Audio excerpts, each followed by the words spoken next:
Hero Vishal గురించి ప్రత్యేక పరిచయం అవసరం లేదు. మన తెలుగు ప్రేక్షకులకు అందరికి కూడా ఎంతో సుపరిచితం. స్టార్టింగ్‌లో తమిళ్ సినిమాల్లో ఎంట్రీ ఇచ్చినప్పటికీ ప్రతి సినిమాని కూడా తెలుగు ప్రేక్షకులకి డబ్బింగ్ చేసి మనకెంతో దగ్గరయ్యారు. అయితే విశాల్ 'పందెం కోడి' అనే మూవీతో మనకు ఎంతో దగ్గరవ్వడంతో తెలుగు సినిమాలో కూడా ఎంతో ఫ్యాన్ బేస్‌ని నెలకొల్చుకున్నారు. అయితే విశాల్‌కి అనీషా రెడ్డి అనే అమ్మాయితో ఎంగేజ్‌మెంట్ అయిన విషయం మనందరికీ తెలిసిందే.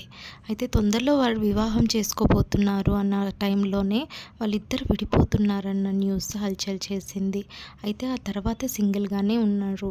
రీసెంట్‌గా విశాల్‌ది ఒక వీడియో ఎంతో హల్చల్ అయింది. అదేంటంటే తన హెల్త్ ప్రాబ్లమ్‌తో స్టేజ్ మీద షివరింగ్ అయిపోతూ ఉన్న వీడియోనే. తర్వాత తనకి ఫీవర్ అని ఏమీ సమస్య లేదంటూ క్లారిఫై ఇచ్చారు. అయితే ఇదే విషయంపై ఖుష్బూ గారు కూడా క్లారిఫై ఇచ్చారు. నిన్న చెన్నైలో జరిగిన ఒక మూవీ ప్రమోషన్స్ ఆడియో లాంచ్‌లో మనకు విశాల్ గారు ఒక షాకింగ్ న్యూస్‌ని చెప్పారని చెప్పుకోవచ్చు. అయితే అదేంటంటే విశాల్ గారు ధనుశ్రీ అనే ఫిల్మ్ యాక్ట్రెస్‌తో ప్రేమలో ఉన్నారంట. అయితే ఒక గాసిప్ కూడా వీళ్ళ గురించి మనకు బయటికి రాలేదు. తను స్టేజ్ పైననే నేను తొందరలో నా పుట్టినరోజు ఆగస్ట్ 29న ధనుశ్రీని పెళ్లి చేసుకోబోతున్నాను. తను నా సోల్‌మేట్ అంటూ అందరి ముందర విశాల్ గారు చెప్పడం విశేషం.